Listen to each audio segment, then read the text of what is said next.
दोस्तों बहुत बहुत स्वागत है आपके अपने YouTube channel crusher and electrical controls में। दोस्तों मैं आज बात करूंगा कोन फीड कन्वेयर के इलेक्ट्रिकल सेफ्टी डिवाइस और इंटरलॉक सिस्टम के बारे में, और लास्ट में कन्वेयर का फुल वायरिंग डायग्राम समझेंगे एक कंट्रोल वायरिंग के through. Conveyor belt material handling equipment है जो कि किसी भी मटेरियल को एक जगह से दूसरी जगह समान मात्रा में शिफ्ट किया जाता है। कन्वेयर में मेनली 3 ही इलेक्ट्रिकल डिवाइस लगे होते हैं जो कन्वेयर में अटैच होते हैं। वो first pull code switch, second BSS switch और तीसरा मेटल डिटेक्टर जो किसी भी एक कन्वेयर में लगा रहता है, ये सभी कन्वेयर में नहीं लगा रहता है। तो चलिए स्टार्ट करते हैं पुल कोड स्विच से।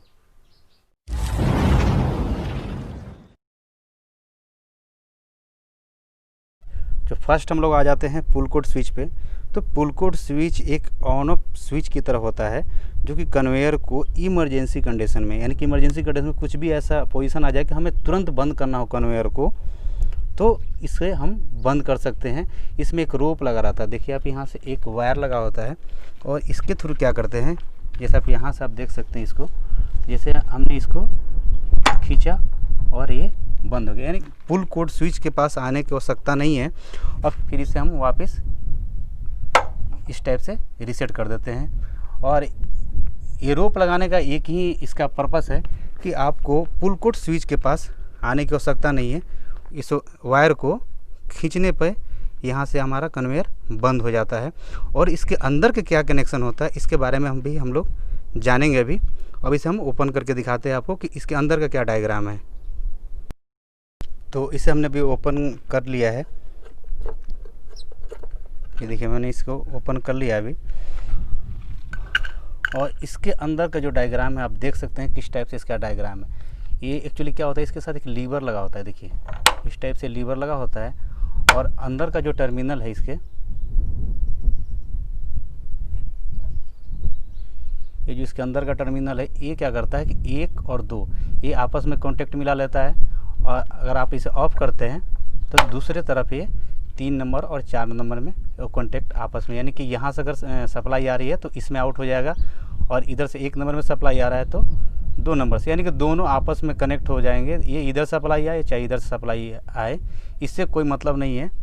ये दोनों आपस में कनेक्ट होकर यानी कि सीरीज सर्किट में ये सप्लाई आगे की ओर फॉरवर्ड हो जाता है ये। तो इसमें पुल कोड स्विच में ऐसा कुछ रॉकेट साइंस नहीं है। इसमें क्या है कि नॉर्मली एक ऑन ऑफ स्विच की तरह ही ये काम करता है।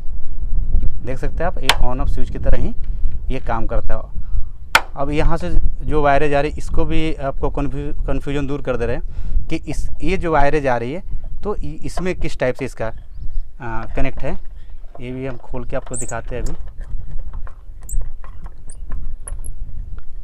बहुत लोग कन्फ्यूजन होगा कि अभी यहाँ से वायर जा रहे थे, यहाँ से कितने वायर जा रहे थे। इससे भी आपका 2 ही वायर जाने वाले हैं जो अंदर का हमारा कंट्रोल पैनल है उसमें। तो यहाँ से देखिए, यहाँ से 1 नंबर और 2 नंबर से आ रहा था, और सेम चीज़ यहाँ से भी है कि ये 2 नंबर है और 1 नंबर है।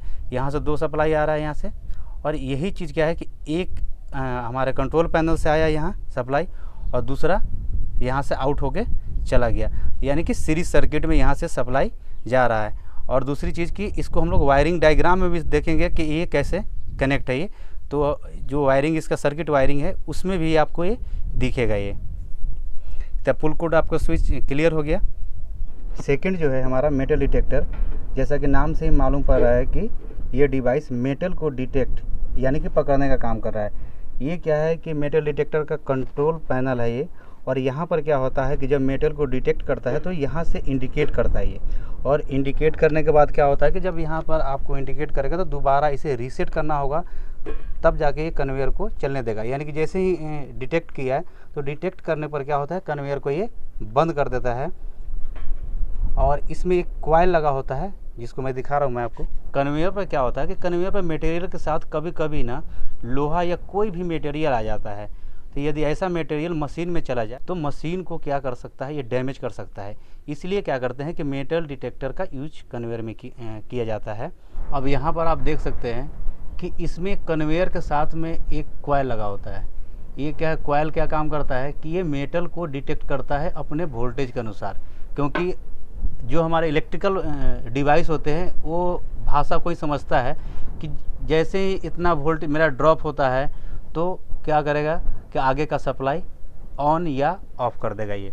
तो ये मेटल डिटेक्टर उसी प्रकार काम करता है ये कि यदि इसका वोल्टेज अप डाउन होने लगा या रेजिस्टेंस कम या ज़्यादा होने लगा तो उस समय क्या करेगा ये आगे की सप्लाई ऑन या ऑफ कर देगा। तो उसी बेस पर ये मेटल डिटेक्टर काम करता है।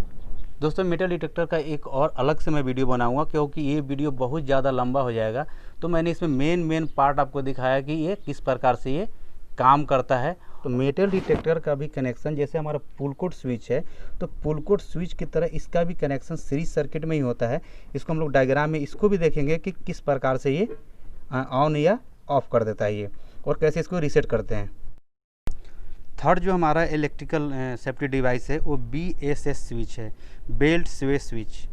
स्वे मतलब होता है हिलना डुलना, यानी कि जब बेल्ट को सेंटर पोजीशन से राइट या लेफ्ट कहीं भी जाता है तो ये स्विच क्या करता है कि उसमें एक लीवर लगा होता है और जैसे कि अपना पुल कोड स्विच होता है उसी प्रकार जैसा कि आप पिक्चर में देख रहे हैं तो ये क्या करता है कि सप्लाई को यहाँ से ऑफ कर देता है। ये जैसे यहाँ से क्या है कि जो यहाँ से कंटिन्यूटी इसका बना हुआ है, कॉन्टैक्ट पॉइंट बने हुए हैं, उस कॉन्टैक्ट पॉइंट को एक टाइम लिमिट के अनुसार जैसे कि मान लें 10 सेकेंड तक अगर एक साइड अगर ये बेल्ट चलता रहा तो उसमें क्या होगा कि ये ऑफ कर देगा। यदि एक साइड बेल्ट चल रहा है और एक साइड बेल्ट बहुत देर तक चलता रह गया तो क्या होगा, मटेरियल नीचे गिरना शुरू हो जाएगा और हमारा बेल्ट भी फट सकता है और इससे हमारा नुकसान भी हो सकता है। तो इसलिए BSS स्विच का यूज किया जाता है कि हमारा जो कन्वेयर बेल्ट है वो बिल्कुल सेंटर पोजीशन में चले, ना कि लेफ़्ट चले और ना ज़्यादा राइट चले। और उसमें क्या होता है कि मटेरियल ना तो गिरने का डर है और ना ही हमारा ये होता है कि बेल्ट फटने का डर होता है। ऐसे बेल्ट फटने के बहुत सारे कारण होते हैं, बट ये भी एक कारण है कि एक साइड चलना भी बेल्ट उसमें भी फट सकता है। तो दोस्तों चलते हैं अब लास्ट स्टेप की तरफ, और लास्ट स्टेप है हमारा किसकी, अब कंट्रोल वायरिंग डायग्राम समझेंगे। तो दोस्तों ये है कोन फीट कन्वेयर का wiring diagram, electrical wiring diagram है और इसको बहुत बारीकी से समझिएगा। ये अगर वायरिंग आप समझ गए तो इसकी पूरी वायरिंग आप पूरी डिटेल से कर सकते हैं। कहीं से फॉल्ट आ जाए तो आपको समझ में आ जाएगा कि कौन सी तार कहाँ की है। और किसी भी कन्वेयर में, अब ज़रूरी नहीं है कि जिसका मैं बता रहा हूँ उसी का हो, लगभग सभी कन्वेयर का जो कनेक्शन होता है लगभग इसी बेस पर होता है। तो आप किसी भी कन्वेयर का वायरिंग चेक कर सकते हैं इसके थ्रू। तो चलिए स्टार्ट करते हैं। तो सबसे पहले यहाँ जो 56 नंबर जो वायर आ रहा है हमारा फेज़ वायर है, तो 56 नंबर वायर जो आता है हमारा प्री स्टार्ट सर्किट से आता है। तो प्री स्टार्ट सर्किट से आने के बाद क्या होगा कि सीधा हमारा NC स्विच, यानी जो हमारा स्टॉप स्विच है सबसे पहले वही एंटर करता है। ये NC स्विच में जब एंटर कर जाता है तो NC स्विच से जो आउट होता है वो चला जाता है हमारा स्टार्ट स्विच के पास, जो हमारा NO पॉइंट होता है। ये होता है NC स्टॉप, यानी कि NC होता है नॉर्मली क्लोज होता है और NO होता है नॉर्मली ओपन। जब हम इसे प्रेस करेंगे तो क्या होगा कि इसमें कॉन्टैक्ट में चिपक जाएगा और ये क्या हो जाएगा फिर NC बन जाएगा, लेकिन कुछ ही सेकंड के लिए बन जाता। तो हम लोग क्या करते हैं कि NC स्विच से ही NC स्विच के आउट पॉइंट से ही एक क्या करते हैं, एक वायर ले लेते हैं और एक वायर लेने के बाद क्या होता है, जो इसकी मेन कॉन्टेक्टर है, जैसे इसका मेन कॉन्टेक्टर आप देख सकते हैं यहाँ पर KM3 है। तो KM3 जो इसका पावर कॉन्टेक्टर है, तो KM3 को हम लोग क्या करेंगे कि इसी के एक NO ब्लॉक से इसके ऊपर जो एक्सिलरी ब्लॉक लगाते हैं उसी एक्सिलरी ब्लॉक से क्या करेंगे कि होल्डिंग दे देते हैं इस कॉन्टेक्टर को, और कॉन्टेक्टर को होल्डिंग देके इसको क्या करते हैं इंटरलॉक कर देते हैं, मतलब इसको होल्ड डाउन कर देते हैं इस कॉन्टेक्टर को। यानी कि ये अगर हम छोड़ भी दे तो ये बंद नहीं हुआ कॉन्टेक्टर। तो क्या करते हैं कि NC से ही एक होल्ड डाउन दे देते हैं और यहाँ से क्या, जैसे हमारा ये कॉन्टेक्टर एक्टिव होता है उस समय क्या होता है कि हमारा ग्रीन इंडिकेटर ऑन हो जाता है। तो ठीक है, यहाँ से ग्रीन इंडिकेटर ऑन हो गया। अब क्या है कि यहाँ से जो सप्लाई हमारी जाती है तो यहाँ पर जाता है हमारा CB3 यहाँ पर दिखा रहा है। तो CB क्या है, सर्किट ब्रेकर है, वो कोई भी हो सकता है, आपका MCB भी हो सकता है, MPCB भी हो सकता है। तो यहाँ का सर्किट ब्रेकर के थ्रू यहाँ से आगे आउट हो जाता है। और यहाँ हमने क्या किया है कि यहाँ इंटरलॉक कर दिया। यहाँ पर दो, एक R1 है और KM 16.1। तो चूँकि हम लोग जो इसका बात कर रहे हैं कोन फीड कन्वेयर का, तो कोन फीड कन्वेयर को इंटरलॉक करना है हमें कोन से, कि यदि कोन हमारा बंद हो तो ये कन्वेयर ना चले, क्योंकि अगर वो चल जाए तो वो जाम हो जाएगा, उसमें फालतू मटेरियल गिर जाएगा। तो क्या है कि अगर ये हमारी कोन ट्रिप हो जाए तो सबसे पहले हमारा पीछे का बेल्ट बंद हो जाना चाहिए। तो यहाँ हमने इंटरलॉक कर दिया इसको। और एक R1 से क्या होता है, R1 केवल टेस्टिंग के लिए होता है। ये क्या है, मैनुअल टेस्ट सर्किट से आप इसको टेस्ट कर सकते हैं। एक R1 मतलब रिले है ये, और रिले से क्या करता है ये इंटरलॉक ख़त्म कर देता है। ये इंटरलॉक ख़त्म करने में जब मैनुअल टेस्ट करेंगे हम लोग, ऐसे तो नॉर्मली मैनुअल मोड पर चलाएंगे हम लोग, लेकिन जब हमें टेस्ट करना होगा हाँ कन्वेयर सही काम कर रहा है कि नहीं काम कर रहा है, तो सीधा हम मैनुअल टेस्ट पर डालेंगे। और मैनुअल टेस्ट पर डालने के बाद इसे हम डायरेक्ट स्टार्ट कर सकते हैं। तो इसमें क्या होता है कि R1 के रिले से ही सप्लाई प्रोवाइड करके आगे बढ़ जाता है। यहाँ इंटरलॉक ख़त्म हो गया, ये हमारा कौन से कोई इसका मतलब नहीं रहा।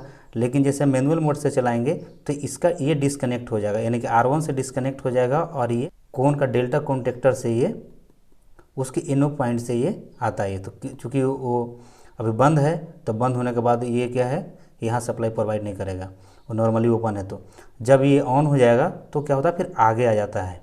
जब आगे यहाँ पर सप्लाई प्रोवाइड होता है तो उसमें क्या होता है कि RMD, यहाँ पर जो ये RMD देख रहे हैं आप, ये है रिले मेटल डिटेक्टर।